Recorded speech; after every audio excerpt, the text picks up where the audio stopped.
નવા વિડીયોમાં તમારું સ્વાગત છે મિત્રો. આજના વિડીયોમાં આપણે વાત કરીશું ટાટ માધ્યમિકની પરીક્ષા લેવાય છે એમાં વિભાગ 1 અને વિભાગ 2 માં ગ્રેસિંગ માર્ક કયા કયા પ્રશ્નોમાં મળી શકે છે. સૌથી પહેલા આપણે પેપર પાર્ટ 1 ની વાત કરીશું અને બીજી વાત કે જો તમને આ સિવાયના પણ પ્રશ્ન જોવા મળે જેમાં જવાબ ન આપ્યા હોય અથવા બધા જ જવાબ ખોટા હોય તો તમે કોમેન્ટમાં જણાવી શકો છો, જેથી આપણે જ્યારે પણ રજૂઆત કરીએ ત્યારે દરેક ઉમેદવાર છે એ રજૂઆત સરળતાથી કરી શકે. તો જ્યારે પણ આમાં ગ્રેસ ન આપવામાં આવે ત્યારે રજૂઆત કરતી વખતે આ પ્રશ્ન આપણે રજૂઆત કરી શકીએ છીએ. તો પહેલો જ પ્રશ્ન છે એ છે NEP 2020 માટે નીચેના વિધાનો ધ્યાને લો. તો કયું કયું માળખું છે આપણે જોઈ લઈએ. તો પહેલું છે 10+2 માળખાને બદલે 5+3+2 નું નવું માળખું. આખો પ્રશ્ન આપણે જોઈ લઈએ. તો નીચે છે 4 વિકલ્પ, પછી છેલ્લે વાક્ય આપ્યું છે કે ઉક્ત પૈકી કયું વિધાનો અથવા વિધાન સાચા છે. તો સાચા કયા છે એ આપણે જોવાનું છે. તો અહીંયા જે પહેલું વિધાન છે એ જ ખોટું છે. આ પ્રશ્ન 11-12 માં પણ પૂછાયું છે અને 9-10 માં પણ છે. એટલે જેણે 11-12 ની પરીક્ષા આપી હોય એને સારી રીતે ખબર હશે કે માળખું છે એ 5+3+3 લાસ્ટમાં 4 આવે 2 ની જગ્યાએ. તો પહેલું જ વિધાન ખોટું છે. અહીં જે પહેલા 5 છે એ આંગણવાડી, બાલવાટિકા અને પહેલું બીજું ધોરણ એમ કરીને 5. ત્યાર પછીના 3 છે એ 3, 4, 5. બીજા 3 છે એ 6, 7, 8 અને ત્યાર પછી લાસ્ટમાં 4 એટલે કે 9, 10, 11, 12. આ રીતે 1 થી બાલવાટિકાથી 12 સુધીનું માળખું છે. અહીંયા પહેલું જ વિધાન છે એ ખોટું છે. વિકલ્પો જોઈએ તો કયા વિકલ્પો સાચા છે. તો પહેલામાં તો 1 આવ્યું છે એમાં, એટલે એ પણ સાચું નથી. બી જોઈએ તો એમાં પણ 1 છે તો એ પણ સાચું નથી. સીમાં પણ 1 છે, ડીમાં પણ 1 છે, તો બધામાં જ 1 છે. એટલે આમાંથી કોઈ પણ વિકલ્પ છે એ સાચા વિધાનોમાં આવતા નથી. એટલે કે આમાં ગ્રેસિંગ મળી શકે છે. 23મો પ્રશ્ન જોઈએ તો ગુપ્ત ભાષામાં એડિશનને 38-9-165 લખવામાં આવે છે. તો ગુપ્ત ભાષામાં TIED ને કઈ રીતે લખવામાં આવશે. તો અહીં પણ પ્રશ્નમાં પણ ભૂલ છે, જવાબમાં પણ ભૂલ છે, બંનેમાં ભૂલ છે. પ્રશ્નમાં ABCD ના અક્ષરો છે એ 7 આપ્યા છે, જ્યારે અંક છે એ 1 ઓછો છે, એટલે 6 જ અંકો છે. તો આ રીતે પ્રશ્નમાં ભૂલ છે. જવાબનું જોઈએ તો TIED એટલે કે 1938 થાય.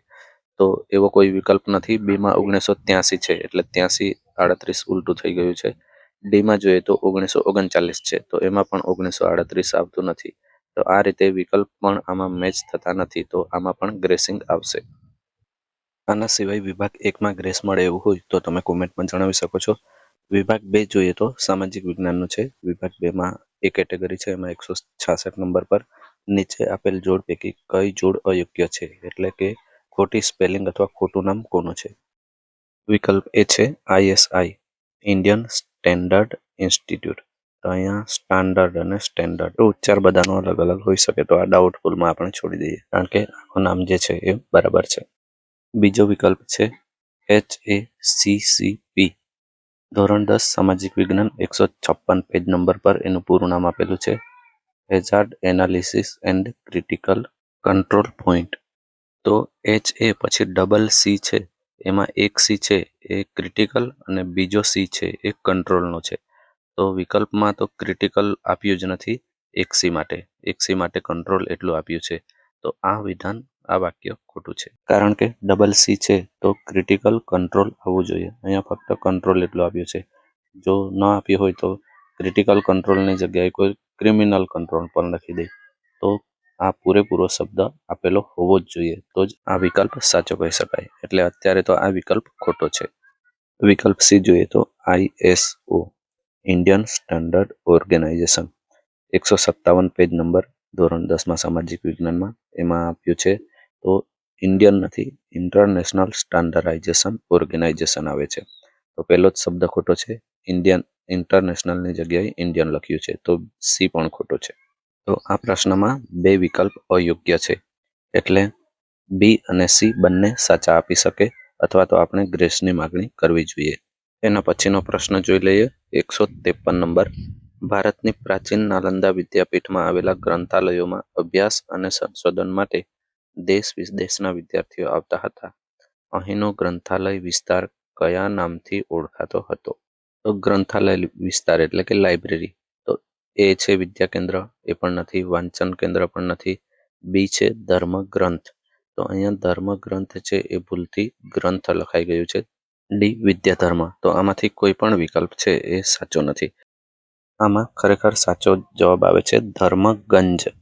તો બીમાં ધર્મ ગ્રંથ લખેલું છે ગંજની જગ્યાએ. તો ધર્મગ્રંથ એટલે તો કોઈ પણ ધાર્મિક હોય તો એમનો પવિત્ર ગ્રંથ કોઈ પણ ધર્મનો થઈ જાય છે. એટલે આ પ્રશ્નમાં પણ ગ્રેસિંગ માર્ક્સ આપવામાં આવશે. બીજો પ્રશ્ન જોઈએ તો 143મો છે. આમાં તો બધા જવાબો સાચા છે, પ્રશ્ન પણ સાચો છે, પણ થોડી ચર્ચા કરી લઈએ કે ઘરના જડતર કામ માટે રાજસ્થાનનું કયું શહેર જાણીતું છે.